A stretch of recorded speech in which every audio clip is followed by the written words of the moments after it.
Welcome back to the Head, Heart, and Boots podcast. I'm Chris. And I'm Brandon. Join us as we wrestle with what it takes to transform ourselves and the businesses we lead. Oh, what'd you think? I don't know, it's kind of serious. Should we laugh?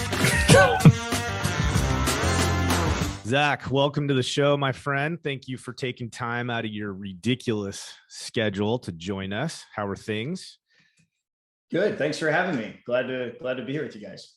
Dude, you've been on the travel bus a bit recently. I know you did some regional conferences with folks in our industry. I know that you obviously you're serving multiple industries, so that's probably driving the schedule too. But how much travel time you been putting in, man? Yeah, it's been 5 weeks in a row. I've been flying everywhere. And if you know anything about how messed up flying is right now, it's some fun journeys. So been spent a lot of time in airports trying to reschedule flights over the last few weeks. But I think I've got a little break here, and I've got a young family, so it's good to spend some time at home. Hey, tell us about your family. Yeah, so I live in Indianapolis, and we've got 2 kids right now, one on the way, a 4-year-old boy and a 1.5-year-old girl, and expecting our 3rd in September. So it's a crazy time for us, but the summers are good. We love to go outside and spend time on walks and getting outside. So you cannot do that in the winter in Indiana. So it's good to be doing the evening walks. That's where you'll find me for a couple hours each night, just on the walk with the kids. Dude, good for you. Oh my gosh, man. You're going to have 3 kids and essentially a startup all at the same time. You're running the gauntlet. Yeah, it's like 4 children, he has 3 out of 5 in a business. Yeah. What is it? Gaffigan, he talks about having 4 kids. He's like, it's like having 3 kids and you're drowning and somebody hands you a baby. it's like you're so eyeballs deep right now, man. Good for you. Yeah. Well, I think so. Brandon and I were really looking forward to this chat, and we really enjoyed the conversations with you and your team. But this whole space of digital marketing, of which you're kind of in that same space, is such a black box to a lot of us as business leaders. And so I think Brandon and I we're really looking forward to this conversation, because I think we can help. I think you can help us get some clarity. Because I think a lot of people listening in the industry, like when Brandon and I were operating, day to day in the restoration business, like digital marketing was one of those things we probably felt the least confident about.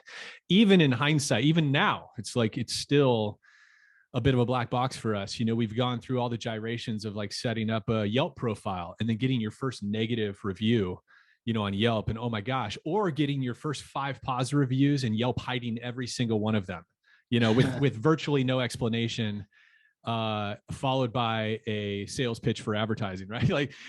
So I think we've had a lot of frustrating experiences too. In fact, at one point we hired an outside digital marketing agency to work with us, and we're surprised at how confusing and how that really didn't answer any of our questions. We were just spending more money and quote unquote doing more things, but we didn't necessarily see the results of that. And supposedly we had access to some dashboard, but right. And we've heard this time and time again from our restorer clients as well. So I think one of the things I've noticed is, like, frankly, with restoration and other industry verticals, the barrier to entry for somebody to call themselves a digital marketer or to have a digital marketer service is so low. You can watch some YouTube videos and now all of a sudden somebody knows how to do Google PPC. So there's just a real gamut of service providers out there. And right now, one of the other things that kind of triggered our outreach to you, aside from some of your clients telling us about you, is there is so much advertising to restoration right now on LinkedIn and Facebook for digital marketing, review platforms, Google PPC experts, like all the things. And I think the noise, like, it's really hard to know what's a good one. Yeah. You know what I mean? Or what parts should I care about? What parts should I care about? How do I know what to trust? Like, is there a filter for me to use when I'm looking at people's offerings? And so you coming from a marketing background, anyway, we're hoping you can maybe shed some light on that. And certainly we want to talk about the power of Google reviews, because I know that's a big area of focus for you. But I mean, what's your take on this? I mean, have you gone through a stage of feeling that kind of confusion and frustration with digital marketing as well? How does that land with you?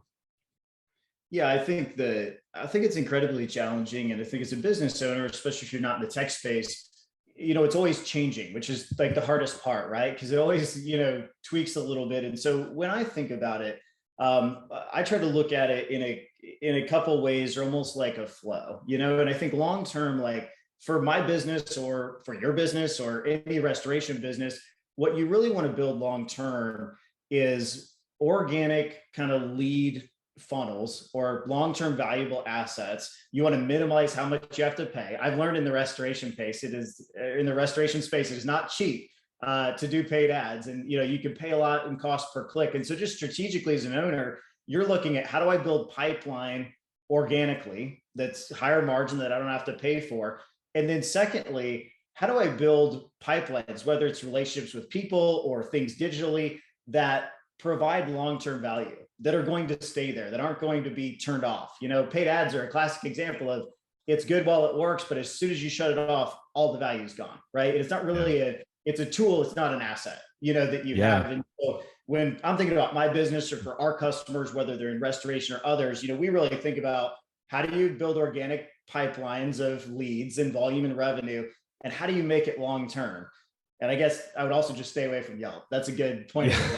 Don't worry about Yelp, since you brought it up. But kind of on the where question. So we look at it like this: if you, I want to build organic, I want to build for the long term. So where's the best place to do that? Well, the data shows that 95% of all traffic online, I think especially true probably in your industry, goes through Google.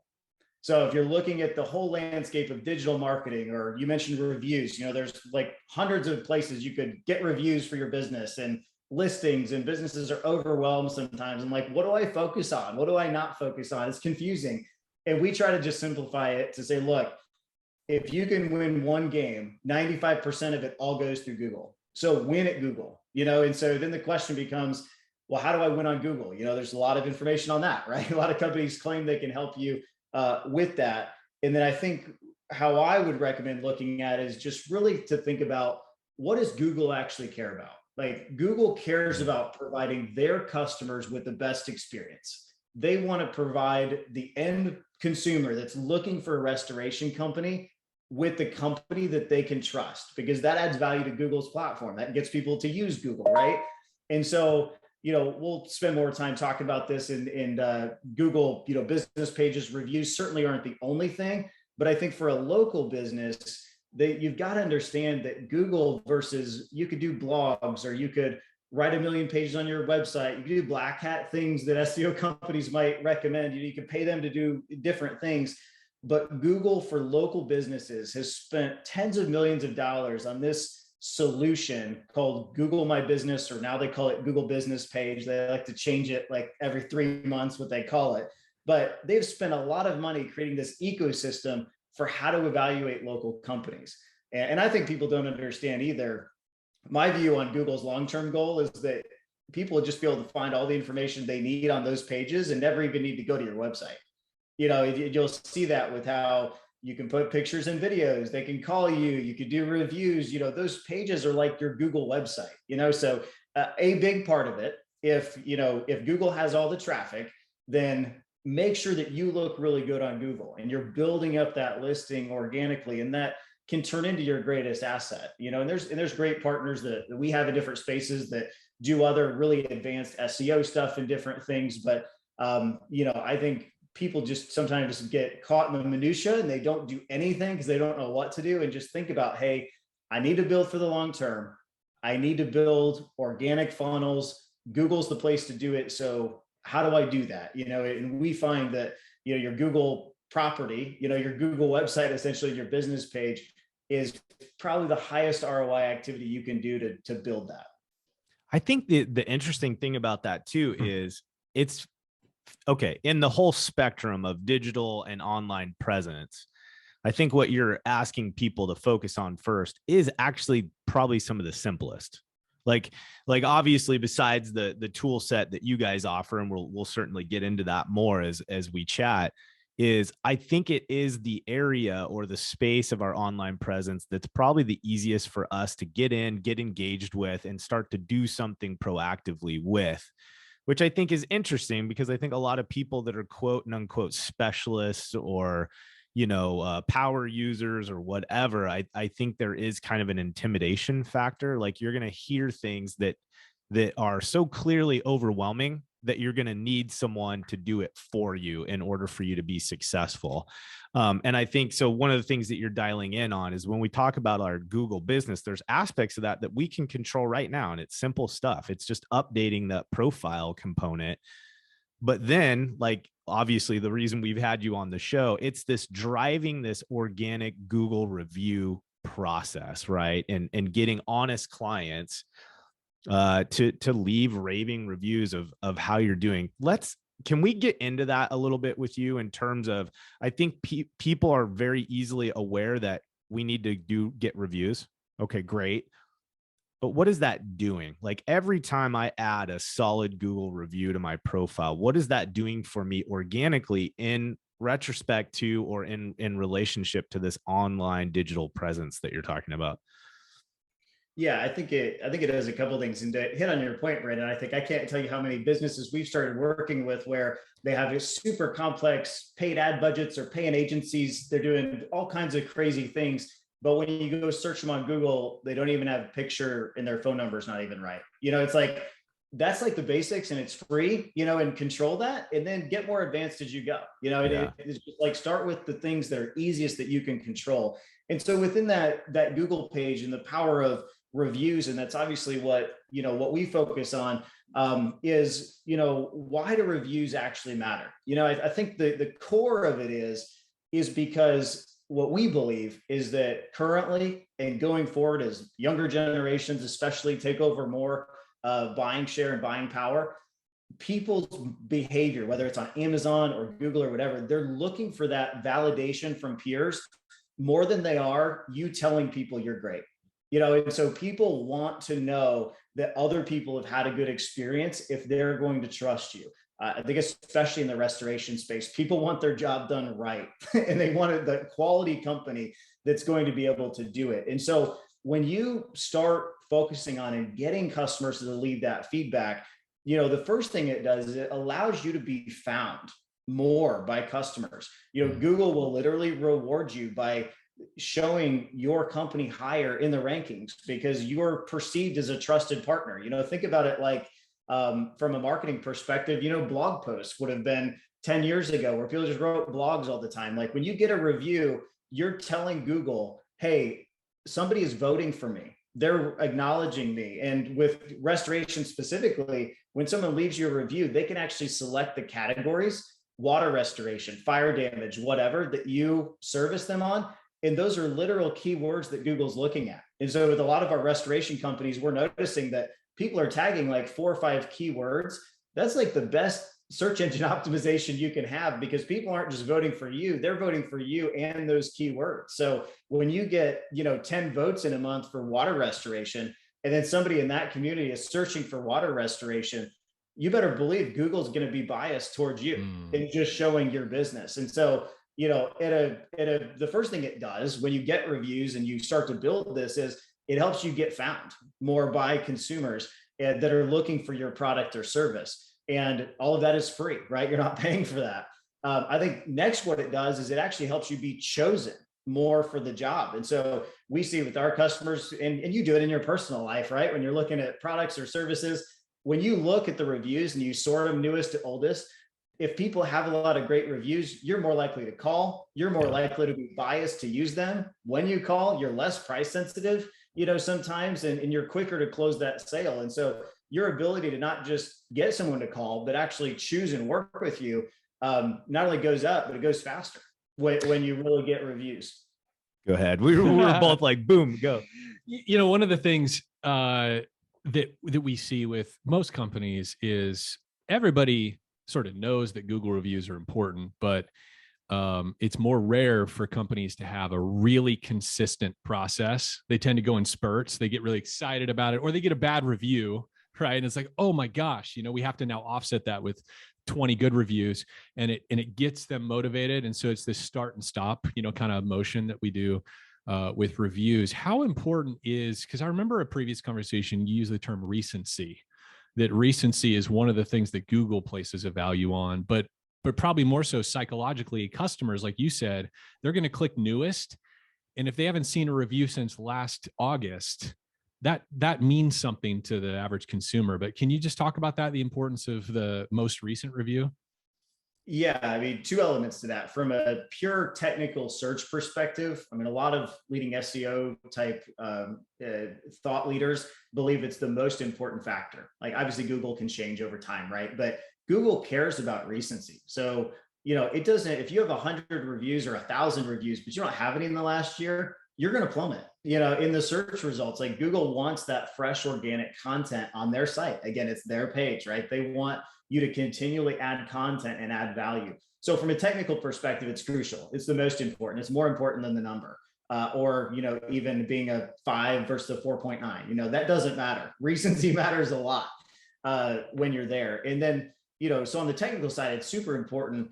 But also on the consumer side, I mean, behavioral studies, if you look at it, like in your example, if you were running a restoration company and you didn't have a review since August, as a consumer, my mind thinks, I don't know if this company's even in business. Next.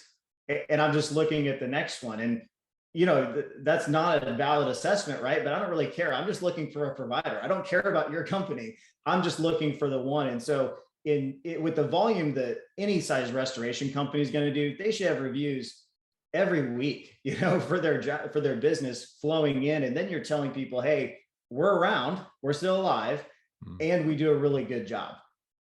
That's interesting. You use the term, Google's looking for you to be adding content and adding value. This is really interesting shift, I think, a little bit here that I want to draw attention to. So Chris and I talk about this kind of stuff with on the sales side too, in terms of re-engineering our perspective to stop showing up to tell people about what you do and how you do it, and start showing up more with this inquisitive nature of what is your need? What is the pain? What is this position that you're in? And is there something then that I could do to, create value for you? Anyways, here's my point is, I don't think there's very many businesses that are thinking about their presence online, especially their relationship to Google, and thinking, okay, what does Google want? Right? I know SEO nerds, right? They're laughing because, of course, that's their goal, is to understand what Google wants. But as a business owner, as somebody that's just kind of overwhelmed by my digital need, my digital willingness or competency to sell online, that's an interesting perspective. So can you kind of clarify that concept with us and what that means for me as a business owner? I own a $5 million restoration company. What does it mean to add value and add content for Google? Yeah, great question. So at the end of the day, what Google wants and what you want if you run a good business should be the same. What Google wants is, every time someone needs a company to help them with fire damage or water restoration, that they come to Google versus any other platform. Google wants them to come there and search, find a company and call them, because that's how they solve their problem, is they start with Google, like we do with most things, right? Yeah. Google's very good at winning this. That's what they want. And they want not only for you to find a company to call, they want you to find the company that you called on Google to do a good job, to provide value, to solve your problem. And so much so that at the end of it, they would go back and leave a review for that company, which helps tell future customers that this is the right company, And so what Google wants is to surface the best companies that are going to solve their business's problem. Now, if you run a good company, that should align with what you want. You want people in the restoration or any other kind of home service space. There are unfortunately a lot of companies that don't provide the quality, or are not real companies or whatever, right? And so you want people to find good companies, yours, that will do a good job, that will take care of them. And you want them to see you at the top. And so it should align. If you do a good business, I always joke with people that if you don't run a good business and you're not good with your customers, like, one, we're not a good fit, ethically, but two, it's not going to go well, because people are going to learn how you really are online. And so, but if you are a good company, which by and large, most companies we run into, they're good business owners, they care about their customer, they do a good job, then you should align perfectly with what Google wants, is to provide their customer with a great experience. And at the end of the day, like, digital marketing or SEO can really be boiled down to that. Like Google wants their consumer to have a great experience with the companies they interact with. How do you do that? That's interesting. So, okay, one more. So, okay, so along those same lines, how does what and I'm assuming a lot of this has to do with our reviews, but what is the content? So from when people hear you say you need to provide content and value to Google, you're saying this consistent activity of reviews is the content. Like that's enough. We're not creating whole new spectrums or responsibilities of crap to get online. You're saying that review process is the content that works for that. Well, I'm going to piggyback that question because I just Googled I Googled the Google My Business page, and this article. I didn't realize that apparently businesses can post to their Google My Business page, almost like they would post to their Facebook feed, and apparently you can post video as well on your Google My Business page. Are those things you recommend? Is that, and what kinds of things do you see people posting that? Is the keyword optimization important, like what you title that video, or like talk us about the actual profile and all the things you can do with it? Yeah. So some of this is, conjecture, my opinion on it, but I think, some of the content or newer features that Google's rolled out. And my personal belief is that Google is trying to almost make it your Google website, right? Where you can spend more time on Google. You don't even have to go to people's websites. You can get everything that you need about them in staying on Google, which is obviously what Google wants for you to spend more time on their platform. And so, to kind of answer both the questions, I think, Chris, the things you mentioned on having your description right on what services you provide, having the backend set up on where you service, adding pictures and reviews, or pictures and videos, at least up front, like having a good face of it. It's just like a storefront. If you had a storefront, you need to do the landscaping outside, you need to paint the building, you need to look like a store or restaurant or something that people want to walk into. That's the, kind of one-time work. And it's not hard, right? Like you have pictures of your jobs and different things that you can get set up.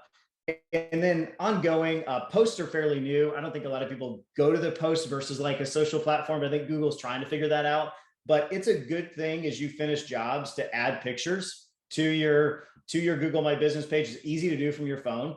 If you have that app, you can snap some pictures, upload them. That's always a good thing to do.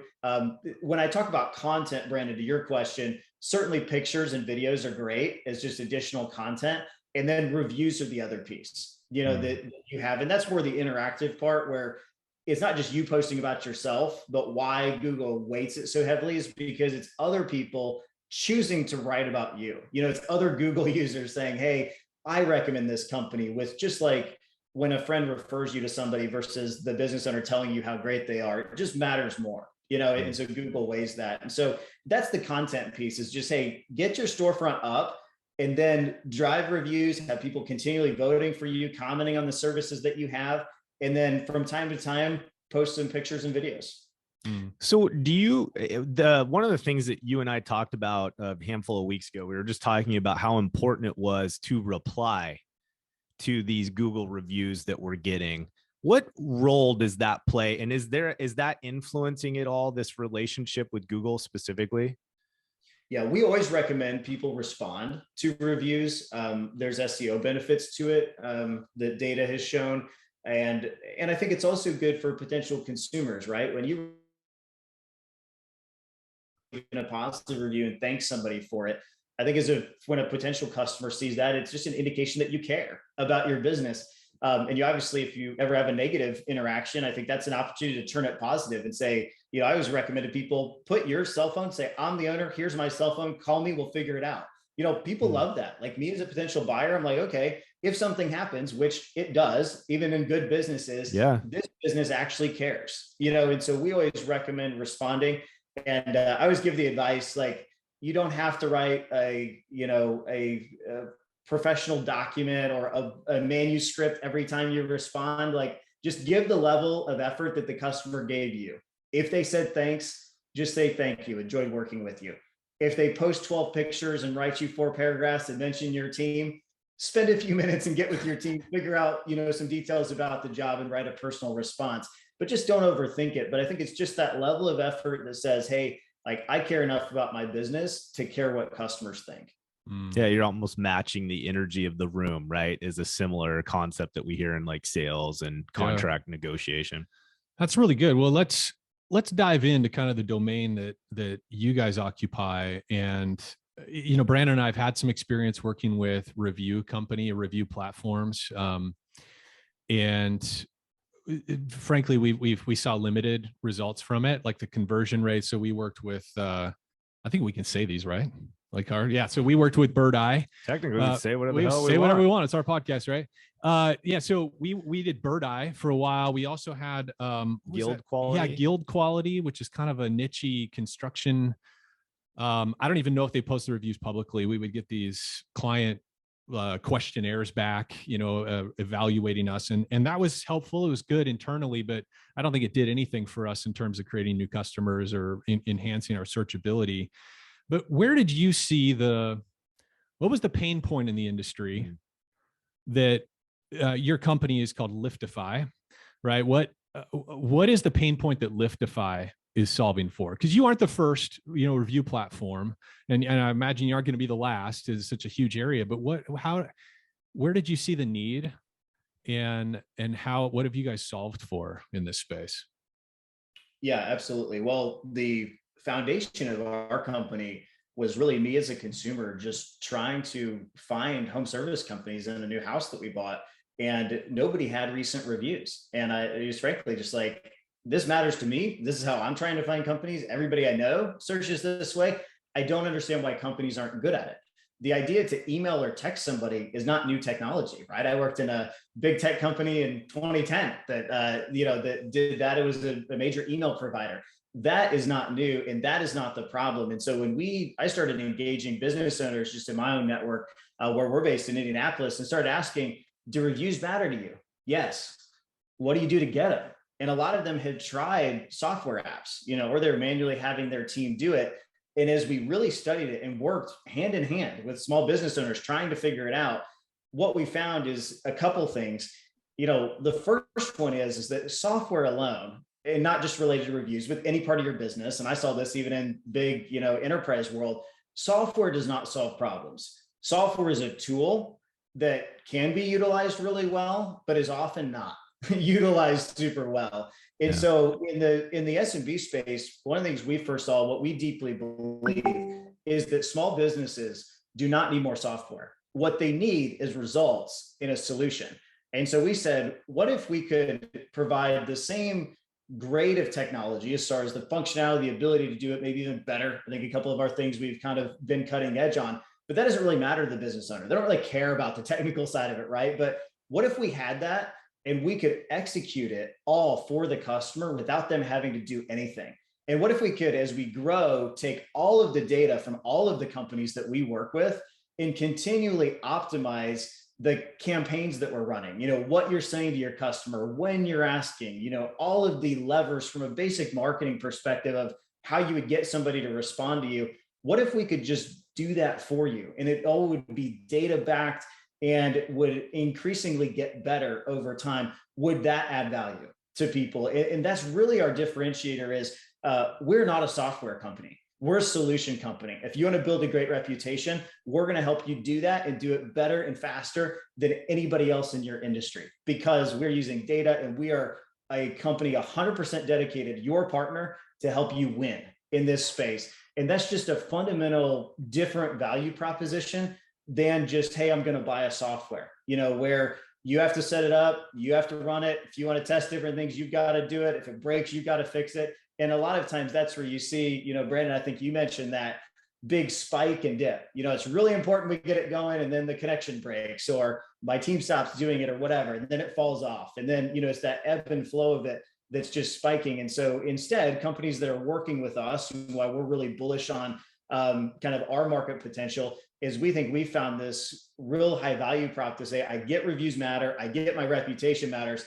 I don't know how to do it best, and I don't really want my team spending time figuring it out. I can't afford a full-time person to figure this out. So I want to hire you, and you guys just do it for me, and I can trust that it's getting done right. Yeah, I think the challenge that we see, and we've experienced it in lots of different ways, and I'm sure in your own company you guys experience this, is we just have so much bandwidth to attack all the issues, the problems, the strategies driving what we need to drive in our businesses. And it's like when the workflow, this is probably where we see it the most, when the workflow picks up because we have been diligent in our Google review strategy or whatever, right? Our sales channels are firing finally on all cylinders, whatever the case may be, is that focus, that hunger for the next job, to earn the next referral, to earn the next relationship weans because we're fat on the meat on the table right now, right? And I think the struggle that we see is a lot of that is just driven by, oh, now I'm freed up a little bit because there's a bit of a quietness in our lead generation. So then it's all about Google reviews, it's all about sales, it's all about these different channels that we need to find consistency in. And I think that one of the benefits, I think, of what you're talking about, what you guys do at Liftify, is this idea of, can we create consistency regardless of what our internal activity looks like? And is it done in such a way that it's cost effective enough to warrant the value, right? The spend. And so I think that's just something that we talk a lot about with clients and groups and stuff like that, is just consistency compounds, right? It's that beautiful idea that, I wish I made that up. I'd probably be a billionaire, but there is just this battle rhythm that when you get in it and you do the same thing that's working and you do it consistently day in and day out, that compounding factor impacts your business. What have you, because you guys are newer to our industry, however, you're not newer to the service industry as a whole. What kinds of examples have you seen with this idea of consistency compounds and really seeing the benefit of that same activity day in, day out? Yeah, well, a classic example was, last year in 2021, we worked with a lot of home service companies, a lot of different industries, and it was a gangbusters year for them. People couldn't hire enough people. We had a lot of people say, hey, I'd love to get started, but I have too much work right now, so I'll do reviews later. Right. And I always, my challenge to that, when I would talk to an owner, I had this conversation a few months ago. I said, so when things slow down, so you hit it hard economic times, whatever, things are slow or a slower time of the year, and you really need those reviews, wouldn't you wish you did it when you were really busy, when that was the best time to get them? Because that would actually help now. If you don't have any customers, you don't have as many, it's a lot harder to go back and get those people to leave you reviews. And so don't make yourself regret in the future because you're busy now. Bring in a partner or self-sustain it yourself, whatever it is for you. Your best time, and reviews is probably not the only thing in a business that this applies to, but when times are good, that's really the time to milk it and maximize it and make the most of it. When you let it go until later, what you've done is you have limited the value that you can extract from that because you didn't have your processes ready and you didn't extract all of the value you could at your maximum time, and you're always trying to play catch up. So what we find is the businesses that really just say, hey, I'm going to commit to this, whatever that process is, whatever it is, reviews or any other part of their business is, there's always a theme. And business owners I talk to, like when they believe in something, they put the process in and they let it run and they do it the same in the good times and bad. And I think even as a, younger company, younger entrepreneur myself, it's been interesting to watch that, and see it. That's just a truth with good businesses, I think, do that well. It's pillar. Yeah. We Brandon and I need to develop, like, we raise our hand if we have something to say, because it's like we're tripping over each other trying to say something. The consistency thing, I think probably a lot of people listening, right, in the restoration space would say, yeah, we always ask for a review. Like it's part of Brandon and I's system. Like we have a mitigation process outline and a restoration, process outline, and it's built into that. And part of what we help teams do is identify who's going to own that role, right? When are they going to ask, and where is that going to fall in the process, and so forth. But here's the reality, right? The reality is it's a human interaction, right? So when we go to collect that certificate of satisfaction or to collect that final payment from the homeowner or the business manager or whatever, like, we don't know exactly how that interchange is going to go. Even if they're a very happy customer, right? All of a sudden the conversation takes a turn to a question about this or that, or, hey, I wanted to show you this. And it turns into another punch list walk. And it's not quite the right time to, oh, hey, by the way, we'd really love it if you give us a review. And so in the moment, that person makes the judgment, this isn't the right time for me to ask for a review. And then oftentimes we forget to come back. We've gone through the COS, we did the punch list walk, we did all the things, and that job's closed. and we've moved on to the next, 12 that are in the MIT log that we're processing. And so I think as much as we coach people, and I think as much as people want to be consistent, like life gets in the way, like the business sometimes gets in the way, and it doesn't feel appropriate. And part of that is personality driven. Somebody feels a little timid, like they don't see a natural opening to ask for the review. And so they just like, I didn't have a chance to bring it up. So I think in some ways it's pretty impossible to ask for a review physically, organically on every single job we do, just because of the nature of the work, dude, and just the intimidation factor. Like the cat's out of the bag. Like we use Liftify, right? Yeah. and there's this reality. It was so funny. Like in this transition, we're leading up to that point. I kept talking to Chris about, man, we need to reach out to our clients, current and past, and we need to ask. We need to bite the bullet. We need to ask for some reviews, and we need to drive it to Google. Like, because our clients have sent us emails, they've sent us text messages, right? And we're so thankful for that, but it's not on Google. So that it's still just me saying it. Yeah. And there is intimidation factor, period, about asking somebody to tell you if you're great. Right. Yeah. And so I think one of the benefits that we've experienced, kind of plugging you here, is I just don't even have to fuss with it. I almost used a head, heart, and boots word, Zach, but I'm not going to on this one. I don't want to fuss with it. It's almost like I don't even want to go through that intimidation thought process in my mind, because there's a strong chance I'm going to cave in and I'm not going to ask. Where again, the consistency, if I can just offset that by having somebody else do it that's not caught up into this weird head game, and I know they're going to ask every time, the percentage of it goes up, right? And that's kind of a role that your team is playing, right? Yeah, what we find, some people are trying to use software, but a lot of people just kind of brute force. Like, I tell my team to do it. I don't understand why we don't get them. They say they do it, probably most time doesn't actually happen. But, on that, there's a couple things. I think business owners especially need to understand none of your team is going to care as much about getting a review as you do, because it's not their company, at the end of the day. And so getting people to consistently care is really hard. And a lot of times in the service industry specifically, some of the times the technicians in the field doing the work, maybe that right person to leave the review isn't even there when they do the walkthrough. Maybe their just personality, the delivery is not great, on doing it. Or what we think the biggest problem is we started with some of the companies we work with. What do you do? And now we ask for a review. Like, well, what do you do? Well, we just tell the person, well, you go to Google and leave us a review, or we show them a QR code that just takes them to our website. It's like, it's not easy for the customer at all, and if you make people do anything more than just one click, they're not going to do it. And so relying on your teams in the field to do it, we have just not seen success with people doing it. Now, I will say, companies that do this best, if you can coach your team to say, hey, when you're in the field, just mention to the customer, we're going to send you a request for a public review. It matters to me personally a lot that you would do it in our company. Like, would you do it and help us? And if you can get that verbal yes, like, that's all you got to get, is say, yeah, I'll do it. I'll help you out. Your percentage of getting that goes up, because when they get that request from you as the owner, they're going to remember, oh, I had a technician, he mentioned that maybe he gets an accolade or, a pat on the back, or his boss knows he's doing a good job. So I'm going to go ahead and just write one for him and do that.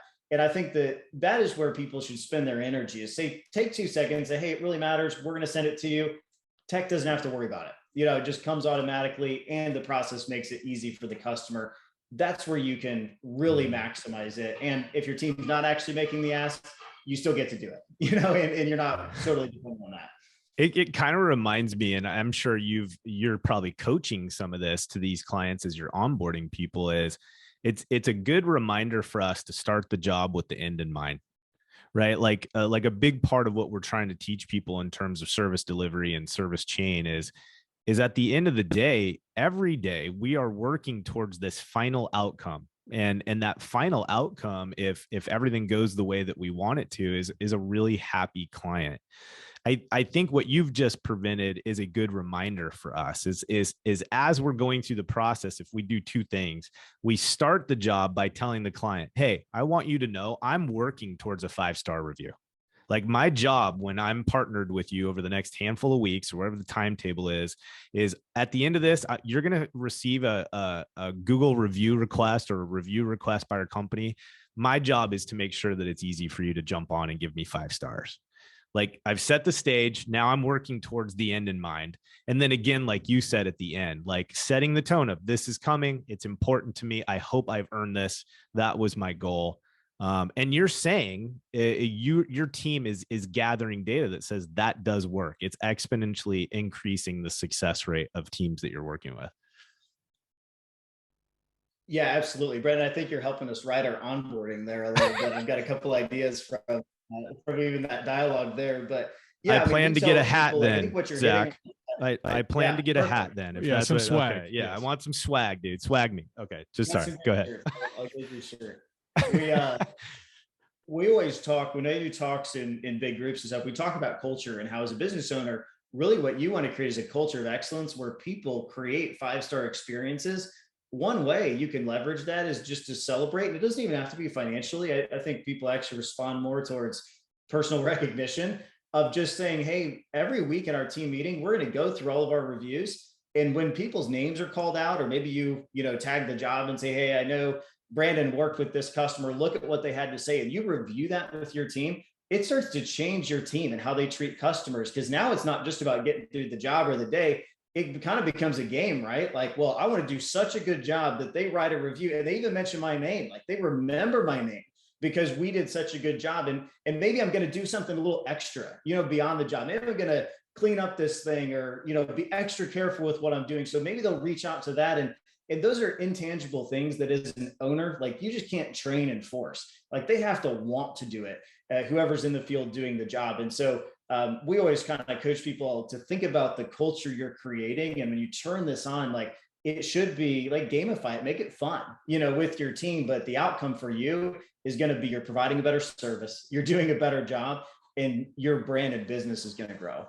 Dude, I love that perspective. I just had this image. We had this training room at one of the companies that Brandon and I grew where we'd have our all company meetings. And it was like, it was a special place, right? When you get everybody in the room together. And what you're describing, I can literally just visualize it in my head of reading that review or throwing it up on the screen, during the all company meeting and reading it in front of them. And then everybody cheering for that team member that was mentioned in it. And that becoming a normal event, that people cheering for them on their team. I mean, oh my gosh, right? I think the other thing too is there's so much opportunity, and this is a little bit off topic, but I think in the same area of how do we change the culture of our businesses? That's one way, is recognizing it routinely, consistently, to where people they show up to an all company meeting knowing somebody's probably going to get cheered for and hoping maybe it's them that they were meant, right? Or they've checked Google, like the team is checking Google to see if their client, that kind of thing. But I think the other thing that we're able to coach to are all of those soft skills that help people get mentioned in the Google review that we can coach to. Because in that same moment where people are riding high on that energy of celebrating another team member, or they just got celebrated, it's a perfect opportunity for us to teach some of those soft skills, to interview that team member. Hey, how'd you get them to mention that, or what did you do for them? Or how'd you think to do that thing that they mentioned in the review? I think another just little best practice I'll just offer for those that are listening to this is it's possible some of you out there offer incredible, like differentiated service experience. Like you've heard how people experience other competitors in this industry, and you really do actually some special things for your customers. But one of the things Brandon and I discovered is if the customer never knew you did that special thing, it doesn't impact the customer experience. And this happens a lot in really great companies. They're doing little things. They're doing little things that weren't part of the scope. They're doing little niceties and stuff, but the customer never actually notices or sees that those extra things were done. There's like an art. There's a soft skill to delivering special experiences for the customer in a way that they're aware of and familiar with. So it actually becomes a part of the experience. But again, that's a soft skill that we have to talk about consistently. And I love this idea of reading reviews, say at an all company meeting, to create that hunger I guess, like, because we've seen it. What you're talking about is when you recognize people for a customer letter that was sent in or something like that. Oh man, the whole company responds. I mean, the whole company is just riveted when that letter from a customer is getting read. Um, but sometimes we stop there, right? Versus, so how did John or Sally make that happen? Let's talk about the skills we can all develop to get more people mentioning us in our reviews, you know? Yeah. By the way, Zach, in case this comes up in your own all company meeting, Cody is kicking butt. Like the dude is Johnny on the Awesome, spot. man. I think I've emailed him a couple times, just some random questions. I'm not sure more than 6 minutes went by before I had a response. So anyways, kudos to him. So if it comes up in an all company meeting, make sure you give him the sticker. Yeah, he's quality, man. Yeah, doing a Yeah. good job. Awesome. Well, thank you for that. I mean, that's part of our value props. Like we want to respond and, provide the solution. And so that's good for me to hear, just like it is when owners hear that their team's good. Chris, one example I just wanted to share that I think might, challenge people to think beyond just doing the tangible job or even something related to the job. So there's a company we work with here in Indianapolis that's in the HVAC space, and we help them with reviews, but I know the owner, and they have an amazing culture around being customer centric. And I know that they do this every Monday. They have a team, all company meeting with all their technicians before they go out, and they pull up their reviews and they literally stand up and they clap for anybody that got a review. They go over what they said about them. And to your point, kind of make it a training tool. And it's just part of their culture. And so, two different examples of when this company's come to my house for different things. One of them, fairly normal experience, whatever. At the end of the job, the guy came up to me, it was time for me to pay. And he had no idea I helped with reviews, or knew the owner, had no clue. I was just a normal customer. And he looks at me and he goes, "Hey, we actually get recognized each week at the beginning of our team meeting for getting reviews. And it would mean a lot to me and my career. And I'm trying to develop here. And I would love to become a lead technician. And so would you help me by writing a review if you're satisfied with my experience?" I mean, just point blank, just ask me, standing in my kitchen. And I was like, "Yes, absolutely. Of course I will." And, that kind of just personal, he even tied it into how it affects him. He's like, "I'm trying to move on with my career," and he did a great job. And so absolutely, I want to be compelled to help him. But the next time we had somebody come out, it's a different member of their team for a totally different issue. 2 years later, he came out, and at the end of the job, my son's very shy, and he was, kind of shy. And this is the point of this has nothing to do with what he was there for. But he had this video on his phone. If he's got a son about the same age who was doing some kind of fun activity or whatever, I don't remember what it was. And he sat on the stairs and he pulled up the video and he got my son to kind of come over and watch the video with him for a minute. And he probably spent 5 or 10 extra minutes, doing it. And to a lot of companies, that would be like, "Man, what a waste of time. You need to get on to the next job. This was not his last stop for the day." But to us as customers, the fact that he took time to care, that my son was there, saw that he was shy and kind of timid, and, connected with him. You better bet, I believe I left a review and I commented on that he took the time to interact with my family personally. And now that's in their team meeting the next week, right? And so not only are we customers for life, but now in front of the whole company, the owner, it's kind of an easy way to stand up and say, "Hey, look, congratulations, Johnny. That's awesome. Great. Hey, everybody. You need to connect with people's families who are in the room or whatever it is. Find a way to connect with the customer and provide an intangible, positive experience."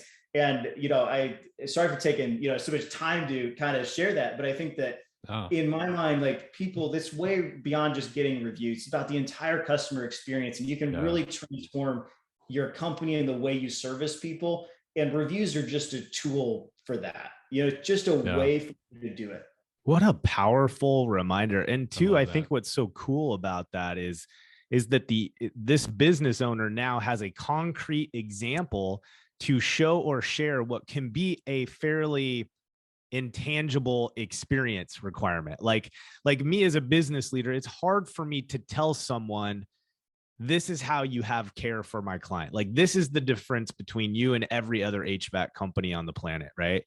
But now he's got an example that he can share where people can place themselves in their shoes and be like, "I could do that. I understand how that would play out maybe in my experience." The other thing I just wanted to note was that first example you gave was very specific. And I think what some people would think is aggressive in quotes, meaning they just straight up came out and said, hey, here's what's in it for me. This is why it's so important. Would you mind doing it? And what I heard from you was, that was not offensive. You didn't feel offended at all. Now, is part of that because you own a review company, or is it because you as a consumer, how did you feel that person said that to you as a consumer, I think is the question. Yeah, our belief, whether it's your person saying it or even in the messaging that we use that we see converts really well, is to be direct, like be extremely kind, but tell people why you want them to take their own time to do something for you. In all of our experiences, right? Every time you go to a coffee shop, every time you fly, every time you do anything, you get all these internal surveys. Rate your experience 1 to 5, do it. Do I ever do any of those? No, I frankly don't care if Delta knows if I'm a 1 to 10. Like the experience was probably not that good, this time, right now. But I don't care. I'm not going to respond to that. But when you're either in front of somebody or in the messaging we use, and you say, hey, this helps me, will you do it for me? And people understand, they get it. They use these places. They know that a Google review matters to a business. They're much more likely to ask. You're not doing it in a threatening way or trying to say, hey, I'm going to get a big bonus on this. I just want to get paid more. You're saying, hey, if we did a good job, would you take a minute to help me? And most people will say yes. That is I think that's the biggest mind screw that most of us are challenged by. At least, and I guess I could just be speaking for myself. I have a lot of confidence in the value that we bring people. We see it. It's measurable, right? Like we see the change in their business. It is so hard for me to ask for a review. It's so hard for somebody to please give me feedback so I can share this and get another job. Like, let's be freaking honest. Like the answer, what I'm looking for is I want one of my clients in a tangible way to tell me what we've done to help their business, because I want to use that to sell our value to a prospect. Because I want to eat again. I want to have another prospect. I want to put someone else on our roster. And it is so intimidating, even for me, to ask for that. Let me take that a step further, though, because I don't think why you want that review is really so you can sell again. I think why you want that review is because you think if you can get that review, that will help another business that's struggling to understand the value you provide, so you can help them and help their family and their team and their community, right? Is why you're doing what you're doing. And I think that's true for all of our businesses. It's not about, hey, I want to sell more. It's saying, hey, we believe we do a good job as a business and more people would benefit from working with us. If somebody needs somebody in the restoration space, they're going to work with somebody. It's not really usually optional, right? Like they need help. Yeah. And if you believe you're doing a good job, why wouldn't somebody want to help you tell other people that? Dude, well played. That is so true. No, it's true. And it's the way all of us buy. Yeah. Like same thing. I'm looking for validation. Somebody tells me about some clever new product or service. I mean, I spend a lot of time on Amazon reviews when I'm going to buy stuff, right? It's like, what do 1,400 people say this is 5 stars versus this one is 3.8 and there's 400 reviews. I'm going with the one with more reviews and better, right? All of us are looking for that social proof, that we're not doing a dumb thing. But I totally feel exactly what Brandon's talking about as well. And why is that such a cage most of us are in that are doing good work, and we feel weird about asking for that affirmation. But essentially we're just asking them to do the same thing that all of us want to see. We want to see some social proof before we hire or buy a product, Yeah.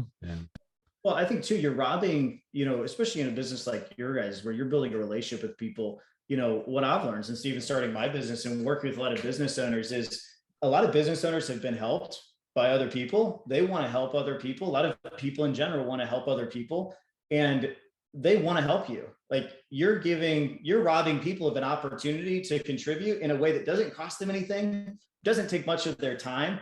But when you ask for people to help, it makes them feel good. They feel like they're contributing to something. And so, don't rob people. If they're happy and they would be glad to share that, give them the opportunity to help them. It's good for them too. People like to help other people. Dude, I got to be honest with you. I feel like you've done more of the focus on mental transitions that we need to go through as business owners than necessarily pointed towards what steps we take, because I feel like that is the overwhelming barriers that we're all wrestling with. It's either our field staff is wrestling with it or us as a business owner, depending on size and scope of our team. So I really appreciate your perspective here and hammering that home, that if we believe in our business, if we really believe we're the solution, best solution for our client, we've got to be more diligent in asking people to participate in the expansion of that, the help of that, and creating more opportunities for us to serve others and share that experience. I love that, man. Well, we're coming up on, there's one other big thing I just want to hit on real quick as far as why people don't ask. The other big reason is because they're scared of ever getting a negative review. Yeah. And I just want to hit on this because it comes up in every conversation I've ever had with a business owner is, what if I get one bad review? You know, what if I run a great business, but I get a bad review? Maybe I just won't do anything because I don't want that bad review. And I think, you know, just Chris, to your example of when you shop on Amazon, you look at the 1-star reviews when you shop, right? Yep. And you can call out the crazy right away. You know, people are commenting on, oh, the package is damaged. Okay, well, that has nothing to do with the product, you know, or whatever. And so we always encourage people to not be afraid to ask your customers. Like, most of them are going to be really positive and they're going to leave you good reviews. And my experience has been that business owners, a lot of times, or leaders, have an over biased negative perception of their quality because they're always brought the problems, right? Like whenever you as the leader aren't involved, it just goes and it goes on. But every time there's a problem, you're involved, right? You have to go solve it. And so people have this, it's an inaccurate view of their own business and how good it is. That's and so smart. we have to challenge people to like stand back. Overall, are your clients pretty happy? Yeah, most of the time they're good. Okay, ask for reviews. What if you ever get a negative review? Good. You should not have all 5-star reviews from an SEO perspective or just from an actual authenticity perspective. You know, Chris, when you're looking at Amazon and they have 50,000 5-star reviews and no comments and it's all just perfect, you immediately start to question the quality. Totally. Right? Yep. I think that I know it's hard and I'm preaching to myself too, you know, when this happens, like, oh my gosh, you know, we didn't have a perfect experience, but it gives you that opportunity. If somebody gives you a 1-star and says, hey, this technician messed up or the job's wrong, for you to respond and say, hey, we'll fix it, address it right away. And that tells potential future customers, okay, this business actually cares. And I just wanted to hit on that because I think people really struggle with this inaccurate fear that all the feedback's going to be negative. If it is, you shouldn't be in business. Yeah, you know, exactly. That's brilliant. Yeah, dude, that's brilliant. I think that's a really interesting point too. And you're right. Like, as key leaders, that part of our job, right? Part of what our team depends on us for is to handle those things that are challenging, that are hard. It's a conflict. It's a speed bump, something that we need to resolve. That's brilliant, man. Yeah, the winds don't roll uphill. It's the jobs that go sideways. It's the small percentage of unhappy customers always end up at the GM or the owner's desk. And that's smart, man. That's a good observation. All right, my friend. So we want to be super conscientious of your time. However, we have just been chatting about some industry, details about how we can better create that online presence. We can do it in a way that's pretty approachable and manageable. Liftify, you founded Liftify. Give us the 30 seconds on what Liftify is, and then please tell us, where do people go? What's the easiest landing spot for them to hit and learn more about what your team does for them?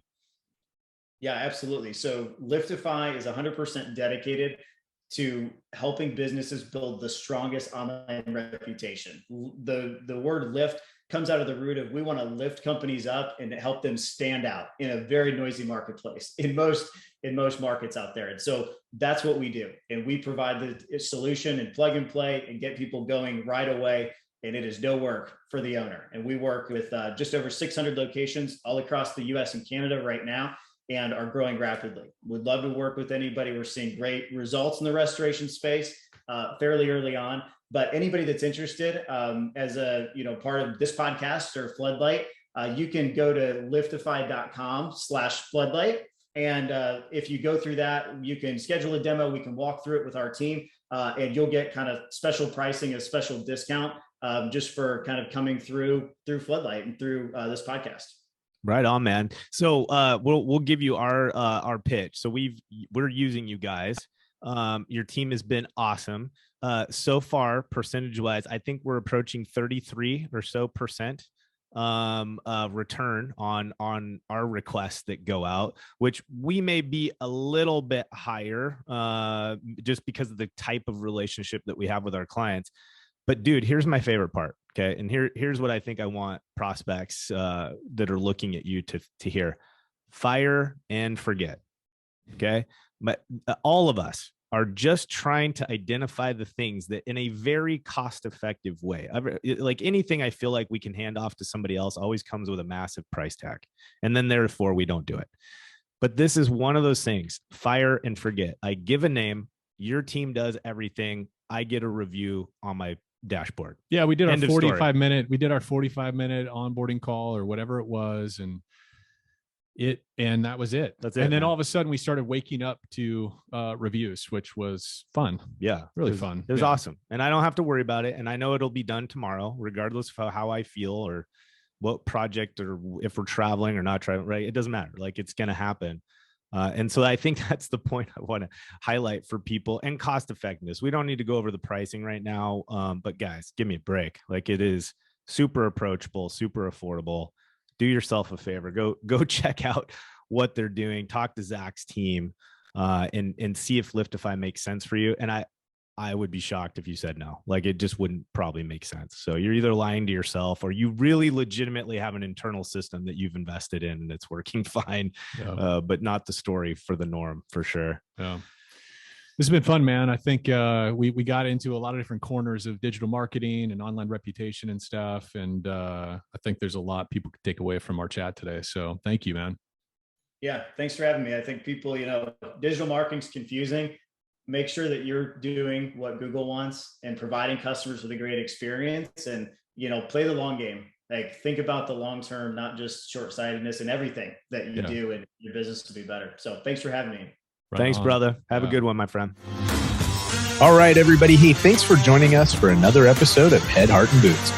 And if you're enjoying the show, or you love this episode, please hit subscribe, write us a review, or share this episode with a friend. Share it on LinkedIn, share it via text, whatever. It all helps. Thanks for listening.